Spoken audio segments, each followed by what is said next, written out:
Hey everybody, welcome to the Movement is Medicine podcast, episode number 4. I'm your host, Kevin Carr, and this week was a really great episode. We responded to 2 questions from listeners out there. Number 1 being the most common question that Brendon and I get on a weekly basis, and that question is, should I go to massage school? We get this question all the time from aspiring trainers who are thinking about adding manual therapy to their skill set. And so Brendon and I kind of thought back to our experience applying, going through massage school, and then going about setting up our massage business. As most of you know, listening might know, Brendon and I are both licensed massage therapists. We went to Cortiva Institute and then went on to set up Movement is Medicine. So we thought back to our experiences going through massage school and maybe some things we would do differently or some things that we thought worked really well, kind of gave our advice to this listener. So if you're thinking about going to massage school, this would be a great episode for you to listen to.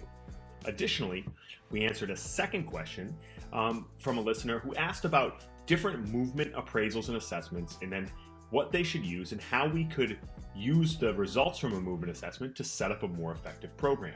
And so we kind of gave our overall thoughts on different commercial movement appraisal systems, how you can build your own system, and then most importantly, how do you tie what you're doing in an assessment with a client to building an effective program. So we thought this was a pretty good episode. It was about an hour long. Thanks for listening, and I think you're going to enjoy it. Welcome to episode 4 of the Movement is Medicine podcast. My name is Kevin Carr, and with my amazing co-host, Brendon Rierick here, just enjoying his coffee at about 5 a.m. on the West Coast. And it's a little bit easier for me. It's about 8 in the morning.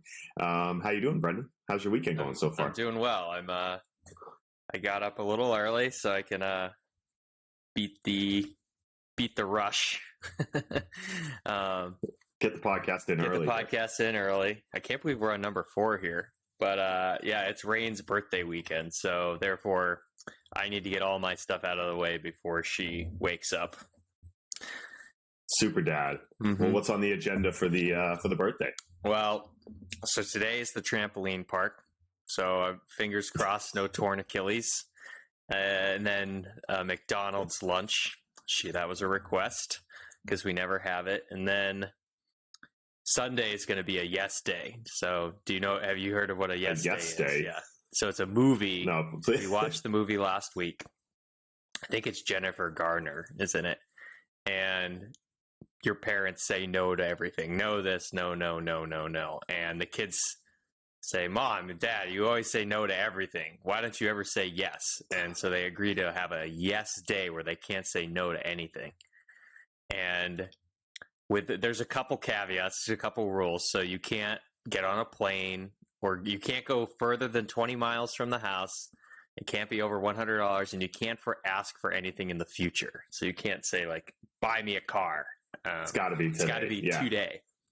So now Rain is obsessed with this idea of a yes day. And so we agreed that you're going to have quite a day. Yes. So we agreed that if it's your birthday, you get a yes day. So that means I get a yes day in August. Jenny gets her yes day in July, and Rain gets her yes day. Well, her birthday is Valentine's Day, but because we're celebrating on Sunday. So my first question, of course, was, so do you want to watch the Super Bowl, Rain? And she said, no. So I'm going to turn off my phone and record the Super Bowl. And the second she goes to bed, I'm going to watch it. And I got my fingers crossed that nobody's going to ruin it for me. But if anyone wants to stay off our text chain. Yeah, if anyone wants to watch it's a very good movie. It's pretty funny. And of course they make the dad. It's called Yes Day? It's called Yes Day. Yeah. Okay. So nice. And we'll make sure to check in with you next week about how your body feels after a day at the trampoline park today. And a yes day. It should be interesting. Oh my God. But yeah, that's great. That's awesome. I don't have anything that exciting on the schedule this weekend. So I'll be looking forward to hearing how it goes for you. Oh yeah, I'm sure I'll have some videos and good stuff to share. What's on the agenda today here? I'm going to record this with you. We're kind of on a tight time schedule because I got to shoot over to the gym when we get done. And I'm going to see one client. Lots of times when I'm here on the weekend, I'll just kind of see 1 or 2 kind of overflow clients on a Saturday, really as a tool to get me to go to the gym to work out on Saturday. It just gets me to go get up and move. get in something there. And it's good. There's always a good group there Saturday morning. There's good energy there Saturday morning. So I'm going to go do that. And then I'm going to do a bunch of stuff around my house. I'm going to putter around the house. How our lives have changed since our 20s. Exactly. And, and then the Super Bowl tomorrow. That's really it. My biggest thing I need to figure out is what I'm going to prepare. You should give, eat. And it's really just Ariel and I. I was going to say, you should give Ariel a yes day. She would love a yes day. The problem is she says yes to work every day, so that's what she's doing right now. So maybe she needs a no day. Right into it. She needs a no day. Say no. Yeah, exactly. Say no to work. Say no to Kevin. Say no to everything. Just lay on the couch. Yeah. Say yes to the couch. Yeah, well, hey, every day that she gets more pregnant here, there's going to hopefully be more no days for her, I think. Yeah, I'm sure. She deserves them. So why don't we get right into it here? Right. As usual, we kind of just go off a lot of the questions that come in over the course of the week. Mm-hmm. And the most common question I know you and I get all the time, ever since we both went to massage school and incorporated massage therapy as a tool in our toolbox and open movement as medicine as our business is, from trainers specifically, is should I go to massage school? And in doing so, how do I incorporate that into what I do and build a business model? Or how do I incorporate that as a service in addition to what I do as a trainer? And when I say that we get this question like every week or every month, we get it all the time because it's become very popular over the last few years for trainers to develop or go to school for manual therapy skills and kind of incorporate that rehab-based practice into what they do. And I think it can be a confusing space for people because you don't want to try to be a bad physical therapist. You want to be a good manual massage therapist and a really good coach. And you don't want to start to cross your practice act into being something you're not in working with people who need to be seeing a medical professional. But as you and I can both attest, and other people we know, like Marco as well, who has done this, and Damien, who has done this, and all the other coaches that we've worked with, it can be a really good tool, and there's a place on the continuum for that professional. And so hopefully maybe we can shed some light on things that we wish we knew before we went to massage school. That was a question that I got specifically.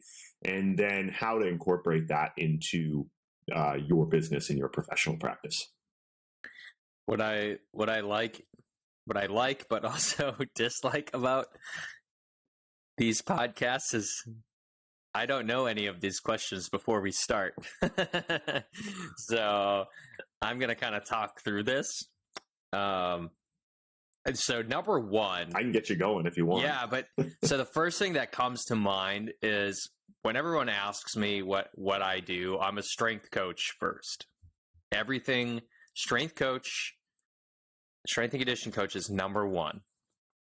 Fitness is number one. That's where I start, and I have massage skills as a tool in my toolbox.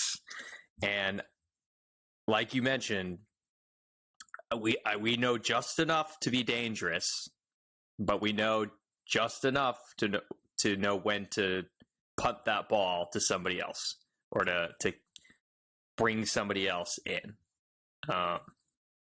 That's my first thought is we are strength coaches first, and we added it as a supplement. So if you're not, I'm going to say, a strength coach or a trainer yet first, that's the route I would go, knowing what I know now.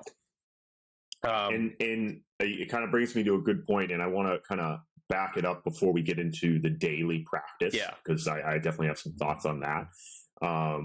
But one thing I always say to people, and the person who asks me this question is almost always someone who has been working as a trainer for a while, right? They typically have experience in coaching. Most of the time it's someone who I would look at and say, yeah, they have a pretty good training business. They're busy. They've been doing this for a while. And they seem to either be kind of stagnant, or they hit an earnings ceiling, or they're seeing people in their practice, in their training practice, who need manual therapy skills, right? That's what happened with us. We were working a lot in MBSC, and obviously we had a great physical therapist there in John Paloff, but we saw people who were kind of dealing with chronic kind of stiffness or discomfort, and we're seeking manual therapy skills, and we didn't really have someone on staff to be able to provide more focused massage work. And when they ask the question, should I go to massage school, the first thing I say to them is make sure that you are going to actually start a business, because it costs a significant amount of money to go to any manual therapy program, probably in the range of $15,000 per year. I just looked at a curriculum yesterday. It was 17 grand. And don't forget you give up, right? So yeah, you're giving up income as well. We give up income. So it's not just what it costs to go. It's the opportunity cost that you give up. So we gave up a lot of clients, we gave up a lot of hours, and we gave up a lot of weekends. So yeah, and so if you're going to make that sacrifice, don't do it and then just go back to what you were doing and then work on your clients at the start of the session for two reasons. One, you're never going to monetize it to make it valuable enough of an investment. And two, you're never going to get good enough at manual therapy if you're just kind of doing it on the side. Like, you don't really get great at massage or manual therapy in massage school, right? It's like getting a gen ed. They always say, hey, what massage school should I go to? I say, I don't know, which one's convenient for you and which one can you afford? Because in reality, you take a bunch of short semesters of a bunch of different skills and you get comfortable putting your hands on people and figuring out some anatomy from a physical touch standpoint. But you don't really develop your skills until you really practice with a lot of people. And if you're only doing a little massage on the side, like at the start of the session, you're like, I'm going to work on your hip or work on your shoulder, you're never going to develop the skills to really be good. You're just going to be kind of a crappy manual therapist and a good trainer. Whereas you and I intently started a business immediately. And we started seeing clients regularly every single day, in addition to training people in the gym. So we could develop the skills and we could develop a second income stream. And so it was a good investment for us because we capitalized on that. We developed our skills and we made money off of it. But I always say, make sure you have a plan, at least in your head, as to what you're going to do next once you get your licensure and how you're going to apply it into practice. Start to build your philosophy and your practice model like you and I did, right? Like we were already taking classes and continuing education in manual therapy before we were even done with school. So make sure you have that mindset going into it. Yeah, we had a very specific, focused plan and idea of what we wanted to do with it. And I do want to say a little disclaimer. We are not physical therapists. We are not chiropractors. We are not medical professionals. And when I think about it, movement as medicine might give people the wrong idea, because movement is medicine. But when they hear the word medicine, they think medical or doctor. We didn't do it to bypass physical therapy. We don't think we're better than physical therapists. We did it again as a supplement to our strength and conditioning program. Now, also we added skills, we added tools to our toolbox, so we made ourselves more valuable. But at any time that if it's acute or post-surgical, we send that to, you mentioned John Paloff at MBSC. We kick that ball to somebody else, to somebody we trust all the time. So I do want to say that right from the get-go is that you're not doing this to replace any medical professional. I sent someone to him this week who's like a regular training client, someone I see very frequently, who's been dealing with some stuff. And I said, hey, he asked me to check it out. I looked at it. And again, you have to know what are the signs and signals to punt. Okay, acute pain after an acute injury, like, hey, I fell and hurt my knee. Probably not someone I should be seeing. Radiculopathy, pain, weakness, burning, numbness down the leg. Really big red flags like night pain, rapid weight loss, things like that. You're not going to massage your way out of. And so whenever you have any question of should I, that's when you send to a medical professional, because you can always see that person later if it's indicated for soft tissue work. And so having a collaborative relationship with, we work with a lot of different physical therapists in the area, not even just John. I've sent people to Boston Sports Physical Therapy. I've sent people to Fitzgerald Physical Therapy, depending on what the person can afford economically. Like John is a cash-based service, where these other places are insurance-based. Maybe what they specialize in, people with sensitization and chronic pain, or people dealing with ACL rehab or shoulder rehab, vestibular system places. There's might be more indicated, right?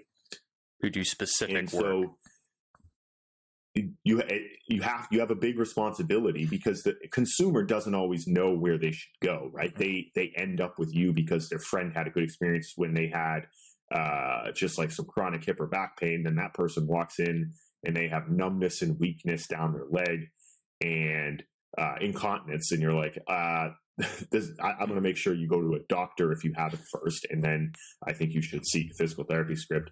And being okay and understanding where your lane is probably the most important thing for you and the client as a professional. So clearly define your lanes and clearly have standards for who you are going to work with, and have a network to refer to is paramount. Now, the other thing we did was we almost pigeonholed ourselves, but for good reason.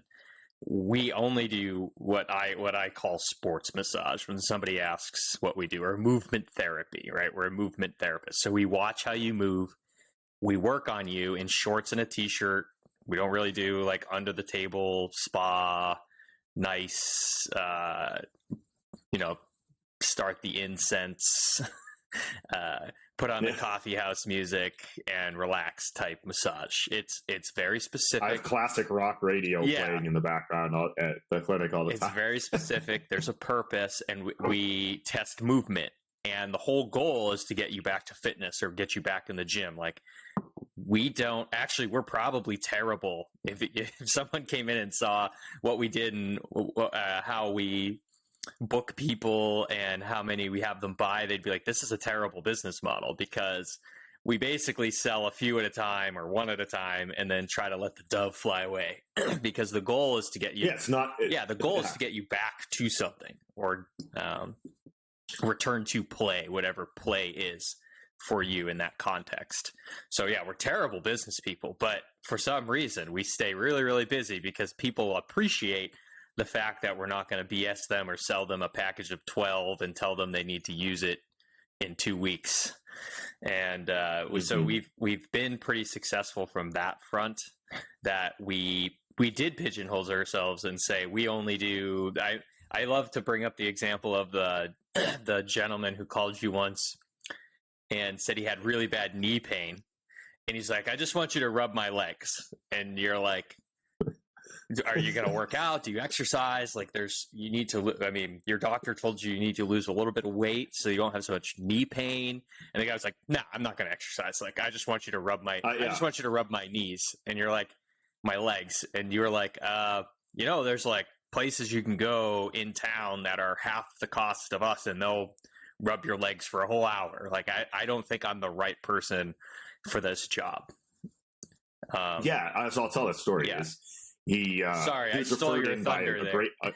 It's great. You gave me a good introduction. So he was referred in by a client that comes to the gym, trains with us, sometimes gets manual therapy with me. And he was referred in, and he had like a long-lasting kind of non-specific knee pain. He had some imaging done, degenerative changes, right? Pretty standard for a guy who's in his 50s. And again, you have to treat the client as a whole, not just my knee hurts. And so in the discussion with him, we talked about his lifestyle. What is his daily activity like? Not a lot, or really any. Sedentary job. He was a pretty large individual. And I mean, had clearly just walking in, had trouble from a mobility standpoint, right? Just like getting around. And so the conversation I had with him, obviously the manual therapy is a great tool to make someone feel better. Like I always say, you create a window of opportunity. So, I mean, working on him would be helpful. But the conversation I had in our first and really only session was like, I want every session that you come in to look a little bit less like massage and a little bit more like exercise, because ultimately, I think if we get you moving and get you exercising, and you don't have to work out 2 days a week. I just want you to start with 1 day a week, and go for some walks and just try to move a little bit. I think you'll start to feel better. And that was and maybe it's on me for communication there. He put the brakes on. I was like, I'm not really interested in that at all. I was just hoping I could come in and have you rub my knees a couple times a week, because he was going to like kind of a crack it chiropractor guy before that, and going like 4 times a week for like 15 minutes. You know how you have those like classic kind of stack them and crack them guys. And I said, well, to be honest, I don't really feel comfortable having you come in here 3 or 4 times a week just for a massage. Although economically that might be great for me, I don't think it's what you need. And I think that, ideally a more kind of well-rounded plan where we talk about what are the best ways to start to get some behavior change would probably be best. And that wasn't a good fit, right? And that's okay. Not everyone's going to be a good fit. And like kind of going to what you said before, it's not to say I don't have regular massage clients. It's just a huge minority of the people that I see. I actually have 2 people who come in regularly just for massage. One is like an older woman who just wants an hour a week. Yeah. No, it's funny. Her daughter actually sent her to me. You'll have your maintenance. Thought she was coming for exercise. Her daughter is actually a training client of mine. Oh, okay. And she referred her to me. And it's funny. She told her daughter, "Hey, I'm going to see Kevin every week." And for months, her daughter thought she was exercising. And she was like, no, I just get massage, an hour of massage. But for her, like, it's not to say general massage isn't valuable. It has its own value, right? Like it helps her relax. She plays tennis. She's very active. It makes her feel better. But she was like, I don't really want to lift weights. I'm like, that's fine. She didn't have like an acute issue she wanted to fix. She didn't have like a nagging chronic thing she was trying to get addressed. She just, probably likes talking to me for the hour. We literally talk the whole hour. And I work on her shoulders. I work on her back. I work on her hips. I work on her feet, because she's an active 70-something-year-old woman and she feels better. So it's not that I don't see those people, but we definitely don't set an environment, like you said, that is very spa-like. No. No. And so, we kind of create the environment for the clients that we tend to want to see and like to see, right? Like the gym athlete-based or recreational athlete who is probably already working out in the gym with some of our coaches, and we kind of develop a collaborative relationship with them to keep them doing the things that they want. So maintenance clients, so that I would consider that a maintenance client. Like they come in once, twice a month, sometimes once a week, like just to keep things moving. I mean, like you said, it's a great benefit. It's a luxury. It's a luxury item. Most of the time who we see are people who, the injury or stiffness or pain is usually what drives you to go do something like this. Not a lot of people are coming in for preventative measures, though we wish more would. A lot of people who are coming in that we are seeing are coming in for a specific purpose or reason. When I lift my arm, it hurts right here. When I do too many squats, my knees start to hurt. So I do want to just mention that maintenance clients are great, but generally what you're going to see in a model like ours. Now, again, if you are open to working with everybody and everything, and you don't want to pigeonhole yourself, like that's totally fine. But that to me, now you're a massage therapist.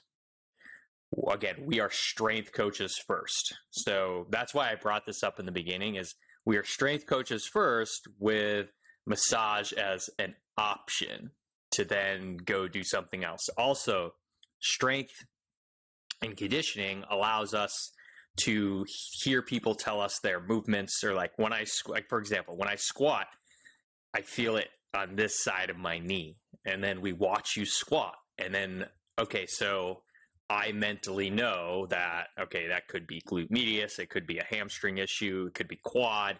Maybe we try a few more screens or tests, and we go from there, and then I put you on the table, we do massage, and then you get back up and squat again. And did it improve? Yes or no? And then if it did, we continued down that path, and we know that's something we can do. And if it did not, then we're barking up the wrong tree. So that's generally who we're seeing as strength coaches. Maintenance is great, but those aren't going to be the majority of your people. And again, that's why I said in the beginning we're strength coaches first. And the other thing is massage is incredibly draining compared to strength and conditioning. I could do 10 sessions of training. I can do maximum 4 sessions of massage before I am absolutely wiped. And I don't even, if I would rather keep it to 2 or 3 massage sessions and 6 or 7 strength training sessions. But economically, I can train all day, and you can train more people at once. I can train a group of 5. I can't massage a group of 5. So there are specific limitations, or there are very glaring limitations to being a massage therapist. One, it's just you. It's one-on-one. 2, it's physically and emotionally draining for both you and the individual. Because when you put your hands on somebody, there is, I don't know what to call it, it's just there, or there's this energy transfer that you get from this individual, from you to them. Yeah, and you're just plain and simple, you're physically working for the whole hour. Like, yeah, like it's like training, you can pick up the weights for them maybe, and you walk show them around. some demos, but it's a lot of time standing there watching them. Yeah. Right. There's none of that in manual therapy if you're doing it. And even if like I said, the majority of our sessions are, hey, we work for like 15, 20 minutes maybe on some manual therapy at the most, and then we're out there exercising. But that there's a cost to that physically. And then to you. Finally, massage doesn't travel well. Like I could train someone in a park. I can train someone in their house. I can train someone, but you have to have a table. You have to have massage oil. You have to have sheets. Also, there's a lot more liability that goes into massage due to the ethics of things that can happen that don't happen in training. So that's, again, see, this is what happens when I wake up at 4 a.m. to do this. My brain is not jogging yet until we get into this a little bit. But that's what I was trying to explain at the beginning, is why I always say I'm a strength coach first, because that I can always fall back on strength coaching or training, whereas massage, like, I have to be physically able to do it or want to do it. I also have to have a lot more available from a resource standpoint that I don't need to do training. So training will always be there, and I'll always be able to do 35 to 40 hours a week of that. But I mean, I applaud any massage therapist who can do 30 plus hours a week of manual work, because I wouldn't be able to do it. I think I could do 20 max if that was all I did all week. Yeah. Well, and so you brought up a few points there that I want to touch on. One, all the things you talked about like the increased physical demand, emotional demand, and like that goes into being a manual therapist or massage therapist. Again, speaking to the business model, you have to create a separate business. You have to charge more for your services, right? If you come and see me at Mike Boyle Strength Conditioning, it costs one thing, and the money runs through Mike Boyle Strength Conditioning, and eventually my share comes back to me. Whereas if you come and see me at Movement is Medicine, that is a different cost. It's a different price. It's a different service. And so I charge more for that. And so you have to be comfortable. Like if you have clients who are existing clients who you're training, you have to bill them in a separate way, because for you, the cost benefit has to work out.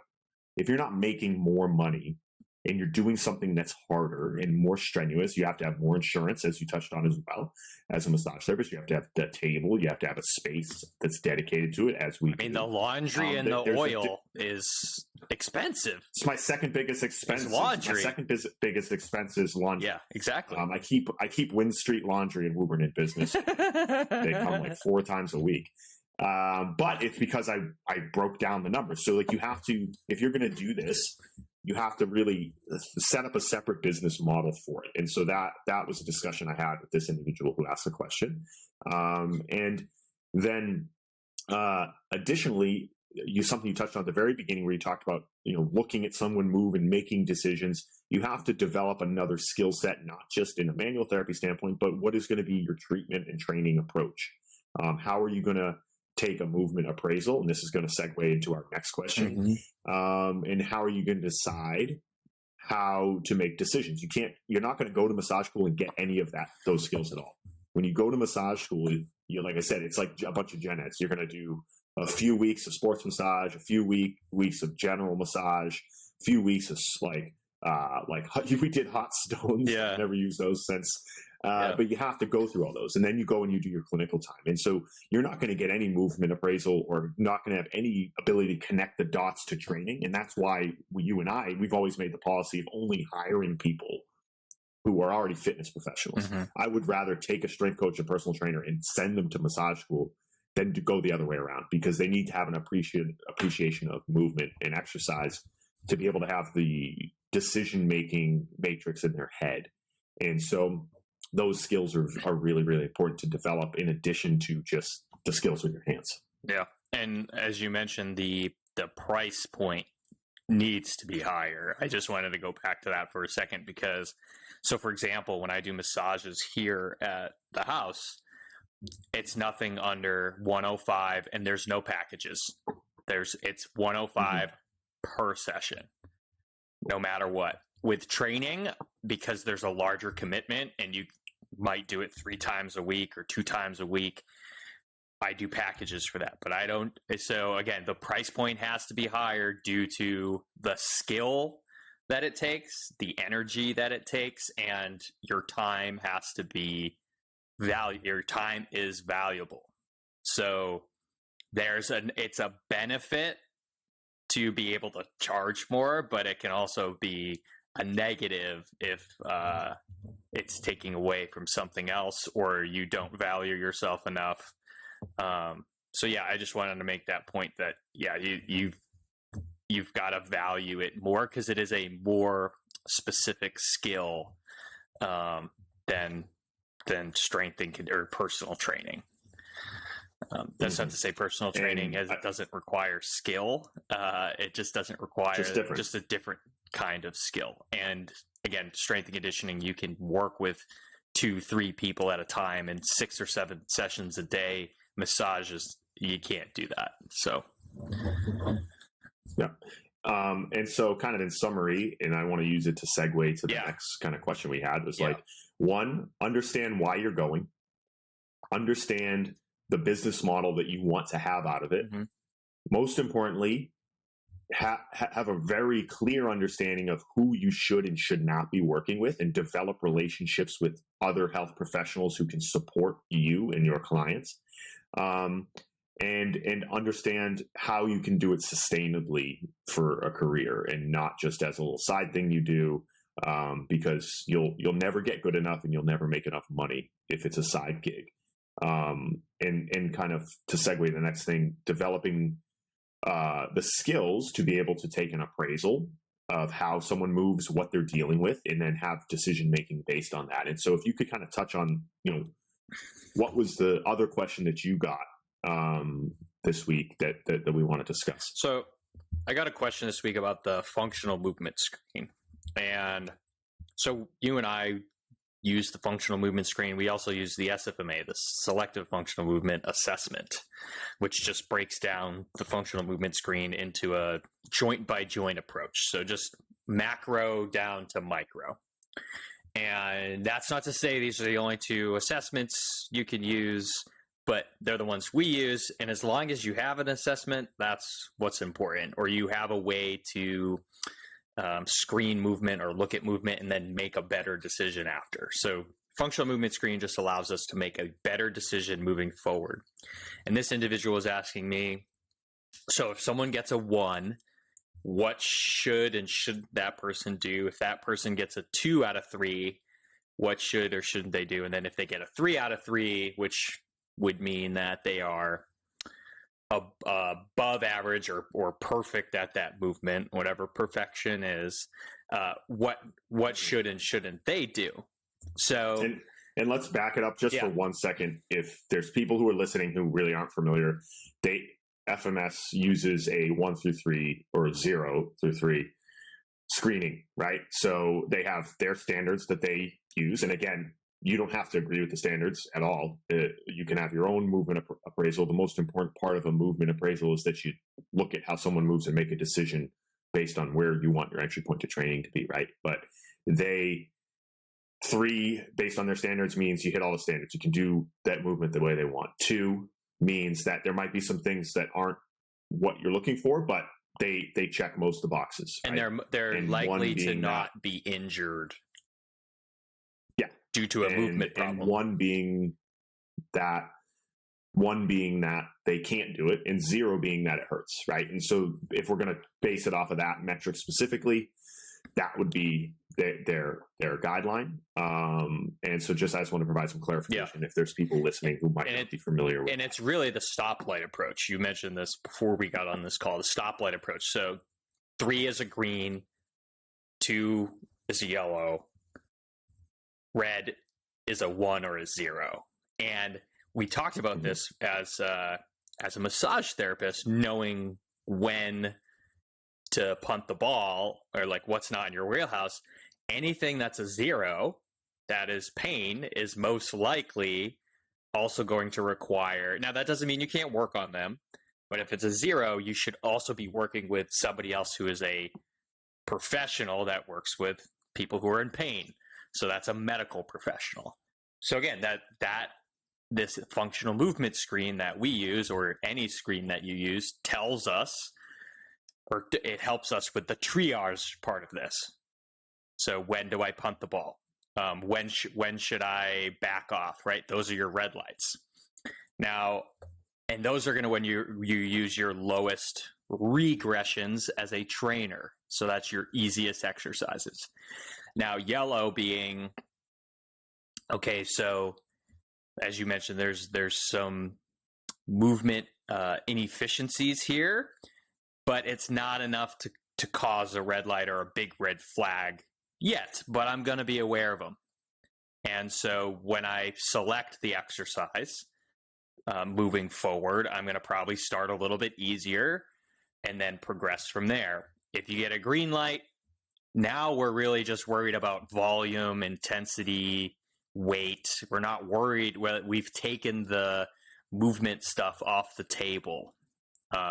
You've taken the question of, can they do it? Yes. Can they do the movement? Right. Off? And so now it's just loading and that decision-making process. So again, the assessment should allow you to make a better decision. And that's for fitness. And then we use the same thing for massage, because now I can say, okay, so when I watched you do that movement, I know that these are the muscles that would limit that movement from being done properly, either a yellow or a red. So those are the muscles that I'm going to go focus in on and try to work manually. And then we can retest and see if the pattern improved. And if it did improve, we want to add exercise to it, because exercise is the glue that's going to hold it all together. So I can't walk around all day long massaging your hamstring if that should be the problem. You're going to have to do something on your end, and it wouldn't be financially responsible of that individual to come in every single day to get that hamstring worked on. So that's where we bring our tools in. This is why the mobility WOD was so popular, was I'm going to give you some tools that you can work on your own. So I always tell everyone, these things right here, my hands, this is like using a sniper rifle. Okay, I can focus in, I can dig in, I know exactly where to go. When you use a softball or a band or a foam roller, you're using a bazooka. All right, so you're just getting all the things and hoping you're hitting the right spot. Okay, you pay for the sniper rifle, and then you can do the bazooka stuff on your own at home. Well, and I want to kind of go back to the kind of movement screening in context because there's definitely always people who kind of detract from things like the FMS and say, it's a waste of time. The movement standards are arbitrary. And they kind of go back to the old thing that FMS has moved away from, which is good. That they used to say, you can predict injury, which they don't say anymore. As many people, they learned that, injuries are a complex thing. You can't look at someone move and say that person's going to tear their ACL, or look at them move and say they're going to hurt their back. We know that there's a much more complex system than that. There's a lot of things that can factor that. And then they say those movement standards are arbitrary. In some context might be, but I think we can all say, no matter where you are on the spectrum of coaches and trainers, there's a certain way we want to see people move when they do an exercise, right? There's huge variation for that, right? If you go into your gym or my gym and see a bunch of people goblet squatting, there's going to be little differences, right? There's good, better, and best, and there's standards for what we want, right? If someone's chest is a little low, or their knees are a little in, no one really cares, right? But when you look at them in a body weight squat when they first come in, like every good coach should say, well, let me just see you do a body weight squat or squat with a press out. And you can look at them and say, that person's ready to goblet squat, or that person's ready to front squat, or maybe they need an assistance, or maybe we need to work on their hip or ankle mobility, or give them a heel lift. There's a decision-making process that happens. And the reason things like FMS or SFMA have been helpful, especially for young coaches, is because it gives them a standardized way to look at things. And then once you understand that, you probably don't need the kit, right? You might not need the stick or the heel board to do it. You can kind of look and be like, that person might not be ready to back squat or front squat or goblet squat. And so when people detract from an FMS, I think it's usually because it's someone who grew past needing the kit, right? And they're like, well, you don't need it. Well, but it's really helpful for someone who's young, who probably doesn't have a lot of experience and hasn't seen a lot of squats and hasn't seen a lot of push-ups and hasn't seen a lot of lunges, to help them kind of make a decision. And if we get away from the idea that you're going to predict an injury, yes, you're not going to predict an injury, but you might run into a problem if you have someone do a rear foot elevated split squat and they can't even do a body weight split squat, right? Like you might run into an issue there. And so you go back to that stoplight idea where you say, like, okay, someone comes in and does a squat, a body weight squat, and their heels come up and their knees collapse and their chest falls forward, so it looks like a good morning. That's probably not someone you're going to put a bar on or start loading, right? You might start with, let's teach you how to do a squat press up. That's as simple as what a movement appraisal could be. But a lot of these commercialized systems help someone have standardization and make better decisions early on. And I think the question you had specifically was programming, right? Like, where do I start, right? So you should have a regressive system, right? How many times have you and I said that? To make better decisions and be adaptable. So if someone comes in and their heels come up and you cue them, and their chest goes down and you cue them and they don't get better, okay, let's put you on a heel lift. Let's have you do a press out with a ball. Let's see if that looks a little more efficient, so you can get the load into the joints and to the muscles that you want, as opposed to places that you might not want on that exercise. So I think that we're so polarized sometimes when we talk about these commercial models for movement assessment, but in reality, you need somewhere to start to help you make decisions. And I think they're very helpful in that, and in decision making process. If I told you, right, the FMS, if it only takes you 8 to 10 minutes. When you get really good at it, you can do it in less than 8 minutes. If you do an 8-minute FMS, you've already set yourself up and your client for much more success in that first session and all the following sessions, as opposed to if I did no screen at all, it might take me 4 to 5 sessions to tease all that stuff out. So eventually all that stuff comes out in the wash, right? But if I could just take 8 minutes and get the laundry done then, as opposed to having to do it over 5 sessions, why wouldn't you just take the 8 minutes, right? Exactly. You just save yourself so much time. It is also, if nothing else, if you want to argue and say it doesn't do what it says it does, fine. It's the best sales tool that you have, because you can watch somebody move and you can say, oh, we need to work on this. And based off of what you just presented, this is what might be hurting your shoulder, or this is something, maybe we want to stay away from squats right now, because we're going to work on this over here. Like, you can have a better discussion, and now you've really got your client's interest. And so, like, I've used it as a great selling tool as well. And again, it makes my programming better. It helps the individual. It saves us a bunch of time. Like, there's just so many benefits that go with having some sort of screen or some sort of process that you do from the start. And I was going to mention before you go that it could be as simple as having the same workout you take everybody through the first day.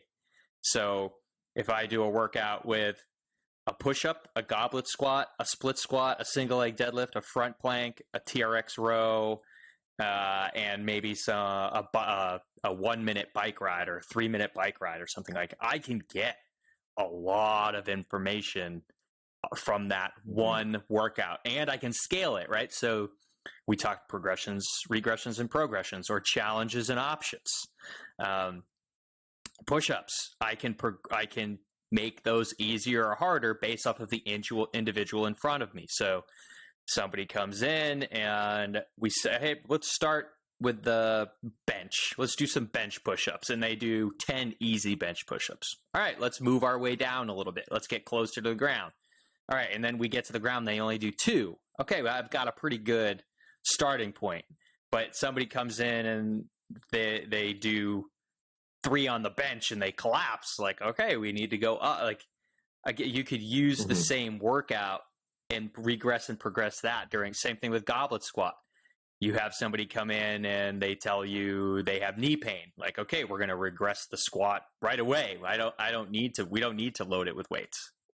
Yeah. And I mean, the introductory workout is a thing we talk to all of our coaches about, right? We talk about how to do a movement screen, how to look at someone's joints if they can get into shoulder flexion, if they can get into hip flexion, hip external rotation. Like, we teach our coaches how to do that. But then the introductory workout, I say, like, look at all the basic things we want people to be good at and take them through body weight or lightly loaded versions, and let's see how it looks and how they feel.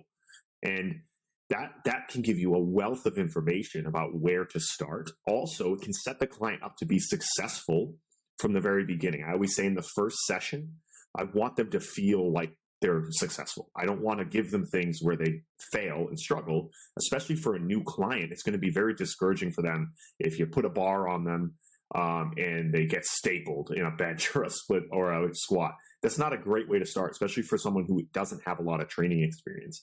I want them to go in and be like, I feel good. I did a good job. This place is the right place for me. I made a good decision. And they get that little hit of dopamine that says, like, I belong here, right? And so that's really, really important. And it kind of is interesting because the people who kind of always take away or detract from some sort of movement screening are always the one that are say, like, you're going to cause kinesiophobia. You're going to make them scared to exercise if you tell them that, you know, their shoulder doesn't move well. Like, when I screen someone, I don't say, hey, your shoulder sucks. Like, it's how you communicate, right? Mm-hmm. Like, I'll just take an appraisal, take notes. And again, if someone comes in and says, oh, my shoulder hurts, I've been working out at home, and then you get their movements, you look at their shoulder and they're like this, and they're like this, and you're like, I mean, that's the low-hanging fruit. Like, you have a joint that doesn't move through a full range of motion well, and you're repeatedly loading it into what you're trying to get into a full range of motion, they're probably not going to feel great. And so I think sometimes when people detract from movement screening, they have this idea that you're like, you do an FMS and then you go, ha, ha, ha, look at that shitty push-up. And that's not how you communicate with people, right? If you have any communication skills, you just say, hey, I want to see what a push-up looks like. And I want to see what this lunge or split squat looks like. And I want to see what this squat looks like. And then you make a decision, right? And so that is really an application how it's done. Although sometimes you might take one of these commercial models and courses. It's this very formal process that you go through. There's much more listening to the client and much more communication with the client that happens when you actually screen them. And then you probably make them feel better, right? You set them up in a position to be successful when they come in, as opposed to throwing a bar on their back and be like, nah, their first day, we just put a bar on their back and have a back squat and go from there. And then they certain percentage of those people fail. I don't want failure early on in their training session ever. I want success because it's going to probably build a foundation for them to be successful going forward.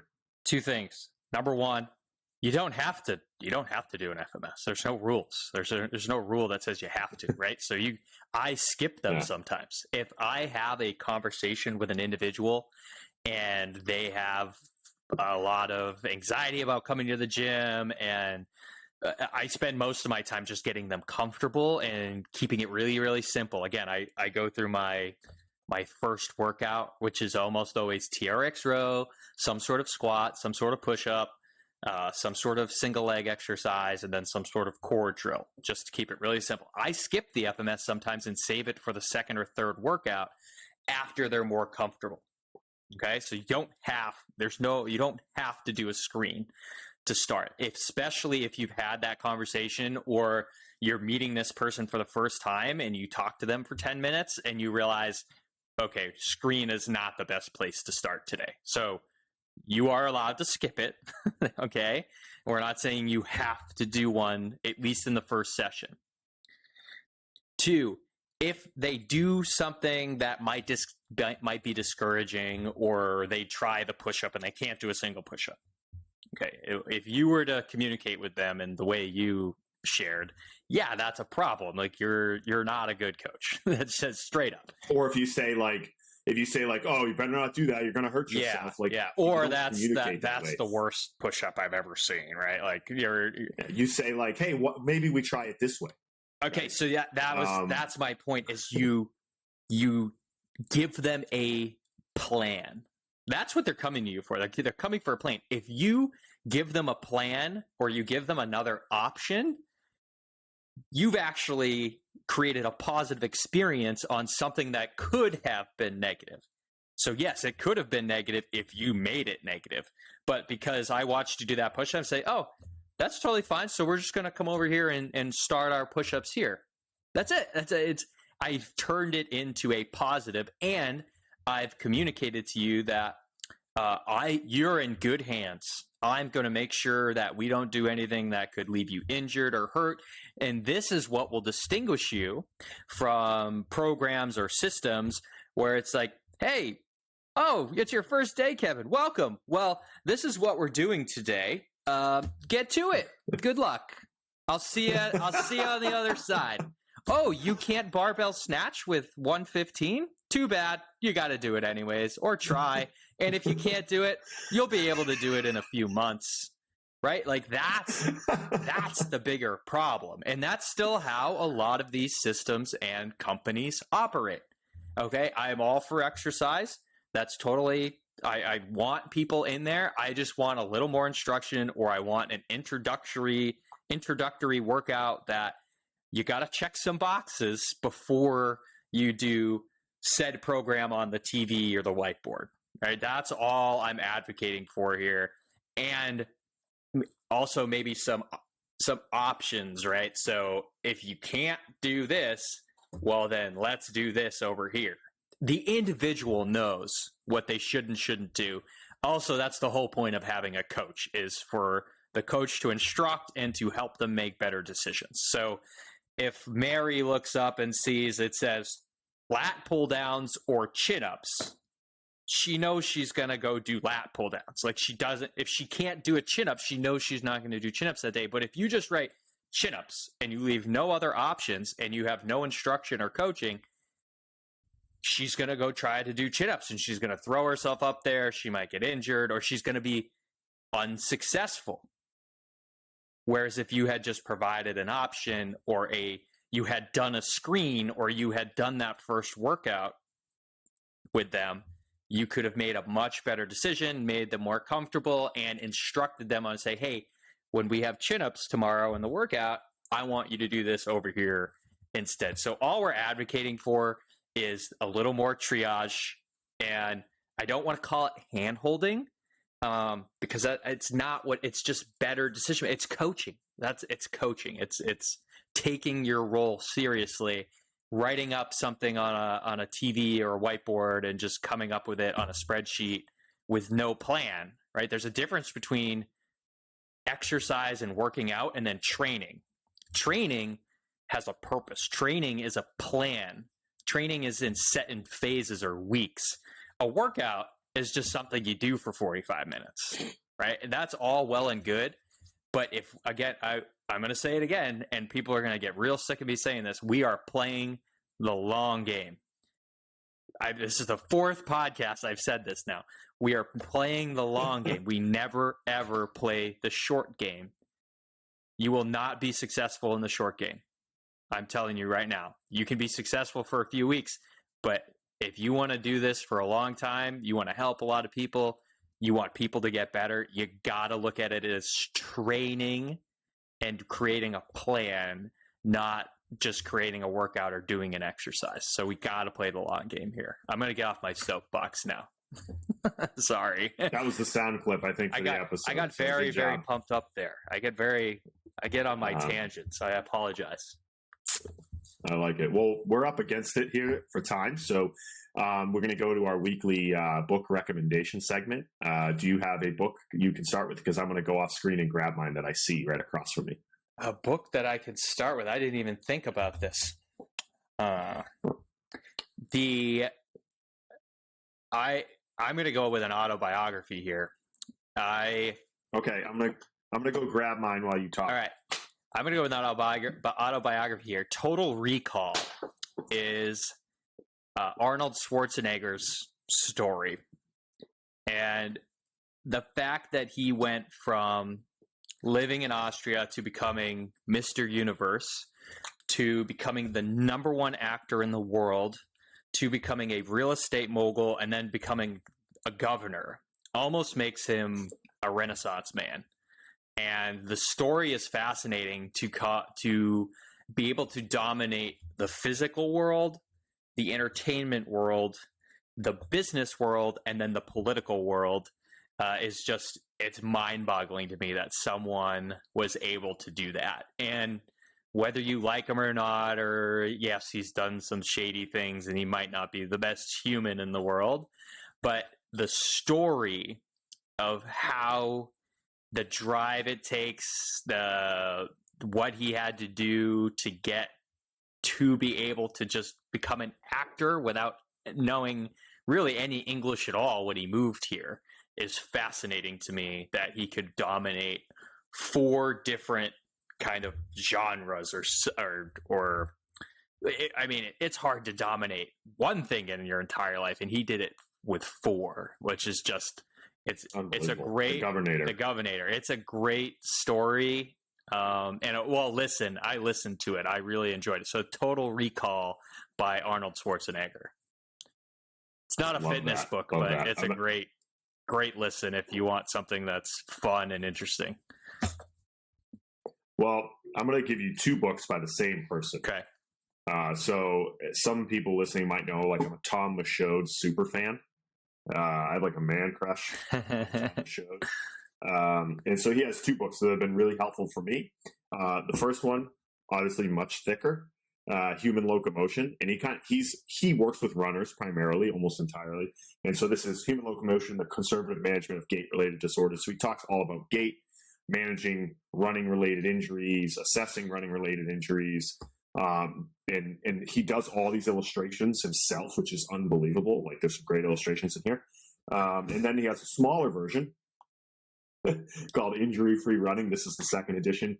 And this is probably a little more practical, just as far as, like, it takes away some of the theoretical discussion or some of the more detailed breakdown. It kind of just goes into application, maybe a little bit better for the lay person or recreational runner to read. So Human Locomotion and Injury-Free Running, both really valuable resources, things I call back to very frequently to reference on my day-to-day. He's got a very fascinating presentation or staff meeting that he did at MBSC on MBSC TV, if anyone wants to watch. It was really good. If anyone's part of MBSC TV, one of my favorite staff meetings was when Tom Michaud came and he used his like little pressure sensor thing. He had his toe. He measures foot strength. Yeah.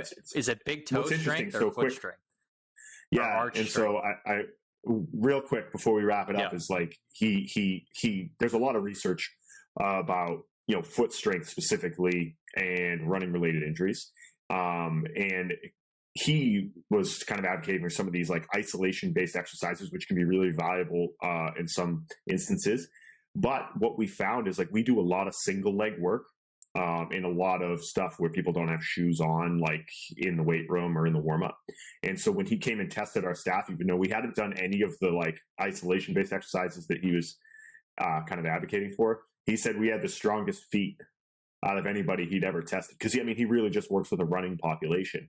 But I think it goes to show, like, if you're doing things on one foot, obviously a greater demand for stability at the foot. And if you're doing things sometimes without a shoe on, I think you can kind of build some of those qualities. So it was really interesting when he came. So I would check out that in service for sure. And what do we got coming up? Same stuff as Winter last seminar. MBSC Winter Seminar just got approved for 1.4 NSCA CEUs. So if you're looking for your CEUs, it's approved for both the virtual live stream as well as the in-person. So if you got to get those CEUs, we're an option for you. So go to mbscwinterseminar.com and you can sign up today. Beautiful. I'm in Chicago, Niles, Illinois this next week. So next Sunday, I'll be teaching there. And then I'm in Los Altos. I said Los Gatos last time, I realized, but it's Los Altos. They're very close to each other. So same area. We're okay there. The following week on the 27th. So that's what I've got coming up. Awesome. And then I got my yes day. So we're going to be doing that tomorrow. I'm about to go hit the trampoline park. All right. Go Bengals. Go Bengals. Go Joe Burr. Yeah. Thanks for listening, everybody. Talk to you next week. Take care, everyone. Bye. Thanks, Kev.